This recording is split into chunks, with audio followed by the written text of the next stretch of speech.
प्यारे बच्चों, इंटरमीडिएट परीक्षा 2024 विषय इकोनॉमिक्स। हम लोग इस वीडियो के माध्यम से अति लघु उत्तरीय प्रश्नों को देखेंगे जो आपके लिए परीक्षा उपयोगी है। ये विषय विशेषज्ञ शिक्षकों द्वारा तैयार किया गया है। चैनल पर पहली बार है तो जरूर सब्सक्राइब कर ले। तो चलिए हम लोग आज कुछ नया सीखते हैं। पहला क्वेश्चन है, अर्थव्यवस्था की किन्हीं दो केंद्रीय समस्याओं को लिखें। तो अर्थव्यवस्था की केंद्रीय समस्या पहला आपका हो जाएगा, किन वस्तुओं का उत्पादन किया जाए और कितनी मात्रा में। और दूसरा है समस्या, कैसे उत्पादन किया जाए। एक केंद्रीयकृत योजनाबद्ध अर्थव्यवस्था के अंतर्गत योजना का निर्माण कौन करता है। तो एक केंद्रीयकृत योजनाबद्ध अर्थव्यवस्था में योजना का निर्माण सरकार या केंद्रीय सत्ता द्वारा किया जाता है। अर्थव्यवस्था की दो व्यापक शाखाओं का नाम बताएं। तो इसके दो शाखा है आपका, व्यष्टि और समष्टि। किसी अर्थशास्त्री के अनुसार अर्थशास्त्र मानव कल्याण का शास्त्र है। तो ये जो कथन है मानव कल्याण का, ये अल्फ्रेड मार्शल द्वारा कहा गया था। व्यष्टि चर के दो उदाहरण दे। तो व्यष्टि चर के दो उदाहरण है आपका, व्यक्तिगत फर्म और एक उपभोक्ता का व्यवहार। समष्टि चर के दो उदाहरण है, राष्ट्रीय आय और कीमत स्तर। किस अर्थव्यवस्था में निजी क्षेत्र एवं सार्वजनिक क्षेत्र का अस्तित्व होता है। तो मिश्रित अर्थव्यवस्था में निजी क्षेत्र और सार्वजनिक क्षेत्र का अस्तित्व होता है और भारत जो है वो मिश्रित अर्थव्यवस्था है। एडम स्मिथ द्वारा रचित पुस्तक का नाम लिखे। तो an inquiry into the nature and causes of wealth of nation, 1776 में इन्होंने ये किताब लिखा था। नौमा है, उस वक्र का नाम बताएं जो दो वस्तुओं या सेवाओं के अधिकतम संभव उत्पादन संयोगों को दर्शाता है। तो यहाँ उत्पादन के संयोग को दर्शा रहा है, तो ये वक्र हो जाएगा आपका उत्पादन संभावना वक्र। अगर उपभोक्ता का व्यवहार के बारे में अगर पूछता तो यहाँ उदासीन वक्र हो जाता, क्योंकि उत्पादन के बारे में बोल रहा है तो उत्पादन संभावना वक्र। अगला है, आर्थिक क्रिया को स्पष्ट करें। तो आर्थिक क्रियाओं का संबंध उन सभी क्रियाओं से है जो मानवीय आवश्यकताओं की संतुष्टि के लिए सीमित साधनों जिनका वैकल्पिक प्रयोग हो सकता है का उपयोग करते हैं। उपयोगिता क्या है। तो किसी वस्तु में छुपा हुआ गुण जिससे किसी आवश्यकता की पूर्ति होती है उपयोगिता कहलाती है। अलग अलग वस्तु में उपयोगिता का स्तर अलग अलग होता है जो उनके उपभोग की तीव्रता पर निर्भर करती है। जैसे आम से अलग उपयोगिता मिलेगा, चावल से अलग उपयोगिता मिलेगा। तो सब वस्तु की अलग अलग उपयोगिता होगी। कुल उपयोगिता से आप क्या समझते हैं। तो किसी वस्तु के उपभोग की गई समस्त इकाइयों से प्राप्त उपयोगिता के कुल योग को कुल उपयोगिता कहते हैं। इसका फॉर्मूला हो जाएगा, कुल उपयोगिता बराबर टी यू बराबर सिग्मा एम यू, जहां पर टी यू कुल उपयोगिता है, एम यू सीमांत उपयोगिता और सिग्मा योग कहलाएगा। सीमांत उपयोगिता को स्पष्ट करें। तो किसी वस्तु की एक अतिरिक्त इकाई का उपभोग करने पर कुल उपयोगिता में जो वृद्धि होती है उसे सीमांत उपयोगिता कहते हैं। इसका फॉर्मूला हो जाएगा एम यू बराबर T U N minus T U N minus one, और दूसरा फॉर्मूला इसका एम यू बराबर डेल्टा टी यू बटा डेल्टा एन।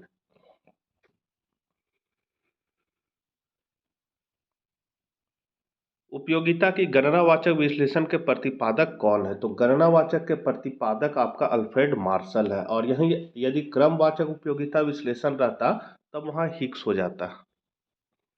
एक उपभोक्ता दो वस्तुओं का उत्पादन करने का इच्छुक है। दोनों वस्तुओं की कीमत क्रमशः 4 रुपया तथा 5 रुपया प्रति इकाई है तथा उपभोक्ता की आय 20 रुपया। बजट रेखा के समीकरण को लिखे।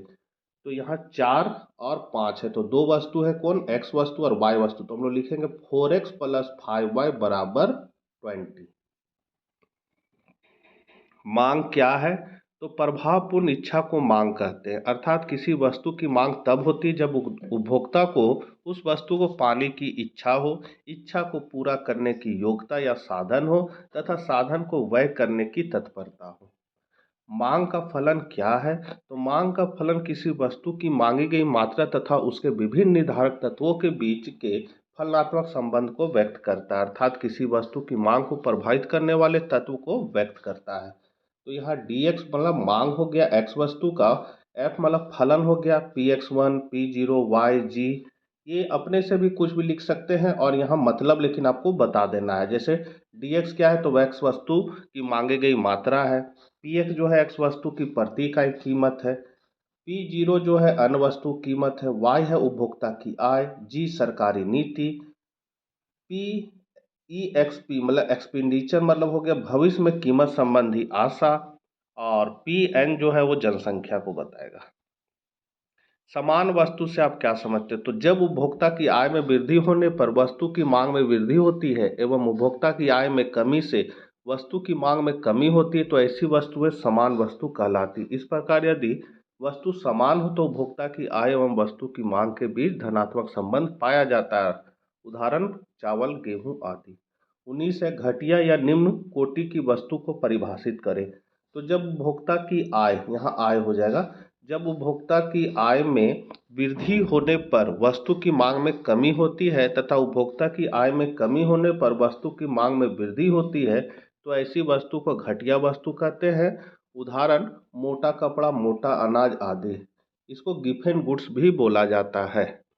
अगला है मांग की कीमत लोच का सूत्र लिखे। तो मांग की कीमत लोच का सूत्र होता है माइनस डेल्टा क्यू बटा डेल्टा पी गुने P0 इंटू Q0। इसको हम लोग इस तरह भी लिख सकते हैं, डेल्टा क्यू बटा डेल्टा पी बटा पी, यहाँ माइनस रहेगा। मतलब मांग की कीमत लोच का फॉर्मूला हो जाएगा मूल्य में प्रतिशत परिवर्तन के कारण मांग मात्रा में जो प्रतिशत परिवर्तन होता है उसके अनुपात को हम लोग मांग की कीमत लोच कहते हैं। यहाँ लिखा हुआ है ईडी क्या है? तो वस्तु की मांगे की मात्रा में अनुपातिक परिवर्तन भागक कीमत में अनुपातिक परिवर्तन। मतलब यहाँ पर देखिए वर्ड में लिखा हुआ है और यहाँ पर उसी को बताया गया, सेम चीज है। यहाँ Q जो है मांगी गई मात्रा, P वस्तु की कीमत है, डेल्टा मतलब परिवर्तन, Q0 वस्तु की प्रारंभिक मात्रा, P0 वस्तु की प्रारंभिक कीमत है। 21 है कुल उत्पाद से क्या समझते हैं? तो उत्पत्ति के साधनों का प्रयोग करके कुल उत्पाद एक निश्चित समय में उत्पादित वस्तुओं की कुल मात्रा से है। औसत उत्पाद से क्या तात्पर्य है? तो औसत उत्पाद का तात्पर्य परिवर्तनशील साधन की प्रति इकाई उत्पादन की मात्रा से है। सीमांत उत्पादन से क्या तात्पर्य है? तो सीमांत उत्पादन प्रति इकाई आगत में परिवर्तन के कारण निर्गत में परिवर्तन होता है तब सभी अन्य आगतें स्थिर रखे गए हों। लागत से क्या समझते हैं? तो उत्पादन के साधनों के प्रयोग के बदले जो धनराशि व्यय की जाती है लागत कहलाती है। औसत लागत और सीमांत लागत वक्र कैसे दिखते हैं? तो ये दोनों यू आकार के दिखते हैं। पूर्ण प्रतियोगिता बाजार में AR तथा MR में क्या संबंध होता है? तो दोनों जो है वो एक्स अक्ष के समानांतर होता है। मतलब AR और MR क्या होता है? आपस में बराबर होते हैं पूर्ण प्रतियोगिता में। यहाँ लिखा हुआ पूर्ण प्रतियोगिता बाजार में AR MR बराबर होते हैं। यहाँ आप ग्राफ देख सकते हैं, ये ग्राफ है, ये आपका AR और MR वक्र है और ये एक्स अक्ष है, तो एक्स अक्ष के ये समानांतर जा रहा है। पूर्ण प्रतियोगिता में AR वक्र एक्स अक्ष के समानांतर Q होता है। मतलब ये जो है AR वक्र ये एक्स अक्ष के समानांतर Q होता है। तो आंसर है पूर्ण प्रतियोगिता में प्रत्येक फर्म के लिए कीमत दी हुई होती, अपनी इच्छा से फर्म कीमत में परिवर्तन नहीं कर सकती, अतः उत्पादन के प्रत्येक स्तर पर कीमत समान रहती है। अतः पूर्ण प्रतियोगिता के अंतर्गत फर्म का मांग वक्र अथवा औसत आगम वक्र OX अक्ष के समानांतर होता है। कीमत रेखा क्या है? कीमत रेखा एक फर्म के मांग वक्र को दर्शाती है, वो बाजार कीमत तथा एक फर्म के उत्पादन मात्रा के बीच संबंध को दर्शाती है। पूर्ति क्या है? तो पूर्ति से अभिप्राय एक वस्तु की इन विभिन्न मात्राओं से है जो एक बाजार में एक निश्चित समय पर उत्पादक विभिन्न कीमतों पर बेचने के लिए तैयार है। पूर्ति के विस्तार से क्या समझते हैं? तो पूर्ति के विस्तार से अभिप्राय किसी वस्तु की कीमत बढ़ने के फलस्वरूप उसकी पूर्ति में होने वाली वृद्धि से है। पूर्ति में वृद्धि क्या है? तो पूर्ति में वृद्धि से अभिप्राय पूर्ति वक्र के दाएं ओर खिसकाव से है। यह वह स्थिति है जिसमें उत्पादक वर्तमान कीमत पर वस्तु की अधिक मात्रा बेचने के लिए तैयार होता है। पूर्ति के संकुचन से क्या अभिप्राय है? तो पूर्ति के संकुचन से अभिप्राय किसी वस्तु की कीमत कम होने के फलस्वरूप उसकी पूर्ति में होने वाली कमी से है। पूर्ति में कमी को परिभाषित करें तो पूर्ति में कमी से अभिप्राय पूर्ति वक्र के बाईं ओर खिसकाव से है। यह वह स्थिति है जिसमें उत्पादक वर्तमान कीमत पर वस्तु की कम मात्रा बेचने को तैयार है। एक वस्तु की पूर्ति कब लोचदार कहलाती है? तो जब पूर्ति की मात्रा में प्रतिशत परिवर्तन कीमत में प्रतिशत परिवर्तन से अधिक होता है। उत्पादक के संतुलन से क्या तात्पर्य है? तो उत्पादक के संतुलन की अवस्था उस समय होती है जबकि उसके लाभ अधिकतम होते हैं। अधिकतम लाभ के लिए फर्म के कुल आगम तथा कुल लागत का अंतर अधिकतम होता है। ये कुल आगम और कुल लागत का जो अधिकतम अंतर है वो मार्शल ने बताया था। ये इसका ग्राफ इस तरह कुछ रहता है, ये मार्शल के अनुसार है। उत्पादक कौन है? तो उत्पादक एक आर्थिक एजेंट है जो उत्पत्ति के साधनों को एकत्रित करके अधिकतम लाभ अर्जित करने के उद्देश्य से वस्तुओं का उत्पादन करता है। संतुलन कीमत क्या है? तो संतुलन कीमत वह कीमत है जिस पर मांग तथा पूर्ति एक दूसरे के बराबर होते हैं। इस कीमत पर परिवर्तन के लिए कोई प्रेरक तत्व नहीं होता। अगला है, एक कीमत स्वीकारक फर्म की बाजार कीमत तथा औसत संप्राप्ति में क्या संबंध है?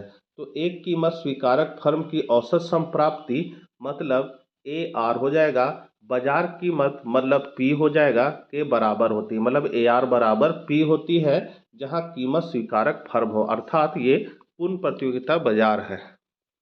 इकाई के बराबर पूर्ति लोच प्रकट करने वाले पूर्ति वक्र बनाए। तो यहाँ इकाई के बारे में पूछ रहा है तो ये यहाँ ओरिजिन से जाएगा, तो इसका मतलब है कि पूर्ति की लोच जो है वो इकाई के बराबर होगी। यहाँ जितना कीमत में परिवर्तन होगा उतना ही पूर्ति में भी परिवर्तन होगा। पूर्ति की लोच का सूत्र लिखे तो पूर्ति की लोच का फॉर्मूला है पूर्ति में अनुपातिक परिवर्तन भागा कीमत में अनुपातिक परिवर्तन। अगला है, संतुलन को परिभाषित करें। तो वह स्थिति जिसमें परिवर्तन की कोई प्रवृत्ति नहीं पाई जाती, बाजार उस स्थिति में संतुलन में माना जाता है जब बाजार मांग एवं बाजार पूर्ति बराबर होती है। अगला है, बाजार कीमत किसे कहते हैं? वह कीमत जो बाजार में एक निश्चित समय पर पाई जाती है। बाजार कीमत या समान कीमत में ऊपर नीचे घूमती रहती है। कीमत निर्धारण करने वाली शक्तियां लिखे। तो कीमत निर्धारण करने वाली दो शक्ति है, मांग शक्ति और पूर्ति शक्ति, क्योंकि मूल्य का निर्धारण मांग और पूर्ति जहां बराबर होता है वहीं पर होता है आपका मूल्य का निर्धारण। किन किन विधियों द्वारा सरकार बाजार कीमत पर नियंत्रण रखती है? तो कीमत नियंत्रण तथा राशनिंग के द्वारा और न्यूनतम कीमत निर्धारण के द्वारा। भारत सरकार प्रत्येक वर्ष किन वस्तुओं की कीमत निर्धारित करती है? तो भारत सरकार प्रत्येक वर्ष अनेक कृषि वस्तुओं की न्यूनतम कीमत निर्धारित करती है। बाजार में अधिक की स्थिति कब उत्पन्न होती है? तो बाजार में अधिक की स्थिति तब उत्पन्न होती है जबकि सरकार द्वारा निर्धारित न्यूनतम कीमत समान कीमत से अधिक होती है। राशनिंग से क्या अभिप्राय है? तो राशनिंग से अभिप्राय है कि एक निश्चित अवधि में एक वस्तु की अधिकतम मात्रा खरीदने पर सीमा लगाना। काला बाजारी का क्या अर्थ है? तो काला बाजारी किसी आकस्मिक स्थिति के चलते वस्तु विशेष की कमी आ रही हो, उसका लाभ उठाते हुए वस्तुओं को ऊंचे दामों पर बेचकर अनुचित लाभ कमाने की प्रक्रिया काला बाजारी कहलाती है। प्रतिस्पर्धा रहित बाजार के नाम लिखे। तो प्रतिस्पर्धा जो है रहित जो है वो एकाधिकार में होता है। एकाधिकार मतलब एक का ही अधिकार रहता है तो वहाँ प्रतियोगिता का सवाल नहीं होता है। उस बाजार का नाम बताएं जहाँ नए फर्म के प्रवेश पर प्रतिबंध रहता है, तो एकाधिकार हो जाएगा। किस बाजार संरचना में कीमत एवं उत्पादन पर फर्म का पूर्ण नियंत्रण होता है? तो वो एकाधिकार ही है। वस्तु बाजार में एकाधिकारी प्रतिस्पर्धा किस कारण उत्पन्न होती है? तो यहाँ जगह निकट प्रतिस्थापन वस्तु के कारण उत्पन्न होती है। यहाँ एकाधिकारी है और ये एकाधिकार है, थोड़ा सा अंतर है किसमें? तो यहाँ र है केवल और यहाँ री लगा हुआ है, तो इसका मतलब होता है मोनोपोली, इसको इंग्लिश में हम लोग कहते हैं, और इसको मोनोपोलिस्टिक कहते हैं। थोड़ा सा अंतर है, इसको ध्यान दीजिएगा। क्या एकाधिकारी फर्म दीर्घकाल में भी उच्च और धनात्मक लाभ प्राप्त करती है? तो हाँ, एकाधिकारी फर्म दीर्घकाल में भी उच्च और धनात्मक लाभ प्राप्त करती है। उस बाजार को क्या कहते हैं जिसमें एकाधिकार तथा प्रतियोगिता दोनों का अस्तित्व होता है? तो देखिए उसको हम लोग एकाधिकारी प्रतियोगिता कहते हैं। एकाधिकारी, इसको ध्यान दीजिएगा। किस प्रकार के बाजार में फर्म ही उद्योग होता है? तो एकाधिकार में फर्म ही उद्योग होता है। एकाधिकारी फर्म का अल्पकालीन लाभ दीर्घकाल में समाप्त क्यों नहीं होता? तो इसका आंसर है क्योंकि दूसरी फर्म के उद्योग में प्रवेश पर प्रतिबंध होता है। फिर है अल्पाधिकार बाजार किसे कहते हैं? तो ऐसा बाजार जिसमें वस्तु के कुछ विक्रेता होते हैं अल्पाधिकार बाजार कहलाते हैं। द्वय अधिकार बाजार की परिभाषा दे तो ऐसा बाजार जिसमें वस्तु के केवल दो विक्रेता होते हैं द्वय अधिकार कहलाता है। विक्रय लागत क्या है? तो ऐसी लागतें जो वस्तु की बिक्री को उत्साहित करने के लिए खर्च किए जाए, जैसे विज्ञापन लागत, विक्रय लागत कहलाती है। वस्तु विभेद का क्या अर्थ है? एक वस्तु जिसकी बाजार में कई किस्में होती है तथा वह एक दूसरे के निकट प्रतिस्थापन होती है। कीमत विभेद से आप क्या समझते हैं? तो जब एकाधिकारी अपनी वस्तु की विभिन्न इकाइयों को अलग अलग कीमतों पर बेचता है तो उसे कीमत विभेद कहते हैं। तो बच्चों, ये थे कुछ आपके महत्वपूर्ण क्वेश्चन जो विषय विशेषज्ञ शिक्षकों द्वारा तैयार किया गया है। मिलते हैं नेक्स्ट वीडियो के साथ, तब तक आज्ञा दीजिए। जय हिंद, जय भारत।